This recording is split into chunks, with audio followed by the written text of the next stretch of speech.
Hello, it's Jang here with a look at a LEGO architecture set. Obviously, this is the Eiffel Tower. The set officially comes with 321 pieces. This was officially released in 2014, or for the 2014 season. You know, there are a lot of different ways you could approach building an Eiffel Tower in LEGO, depending upon the exact scale you want to go for, the level of detail, how much kind of Lego-ness you want versus photorealistic styling. And I think that what they chose here was a good choice, an interesting one, basing the whole design around the use of one-wide plates and tiles and hinge pieces and such, just around the four corners of the thing for all of the mostly vertical pieces. And the way that it goes together, there are a lot of tight fits. So a lot of these hinged pieces with the clips or with the bars at the ends just barely fit with the angles. Because you can see you get some very non-Lego angles all the way up and down this thing, right? They're not on the standard angles that are common for Lego pieces. They do fit together, but it's just really, really close along the way. I enjoyed putting this thing together. It's very symmetrical, so you make four of most things, but I didn't feel bored along the way. This does go together pretty quickly, 321 pieces. I think it sounds like more pieces than it felt like to put this thing together. And the end result is something that's very displayable.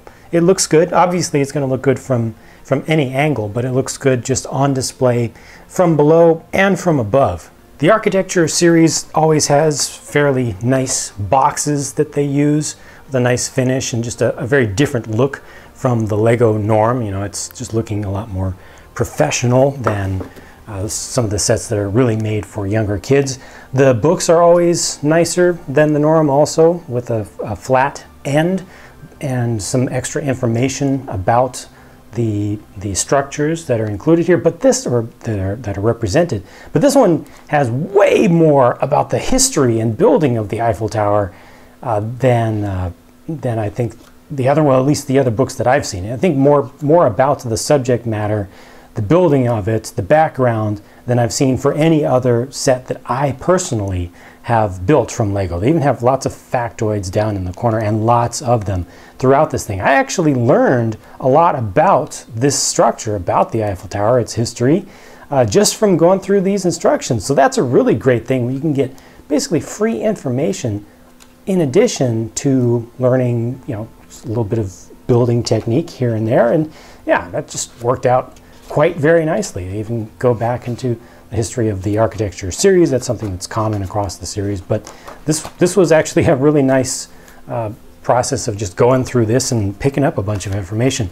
They do give you, as always, the little name plate down at the bottom, and that just is in English, you know, just regular block type, but they also do include one in French. Good choice. And that's not dependent upon your own region. You know, I bought this in the United States, so they still include one in French. So I think that's really good that they included both. And lastly, as far as durability is concerned, there's a little bit of wobble and wiggle to the whole thing. So if you do move it around a whole lot, eventually it'll get a little bit skewed to one side or another, but it's easy to place it back. For the most part, though, it's not going to come apart. It just has the wiggle room because it's made with so many hinge pieces all throughout the thing, and it doesn't have any solid core, obviously, that comes down to the center to hold the whole thing together.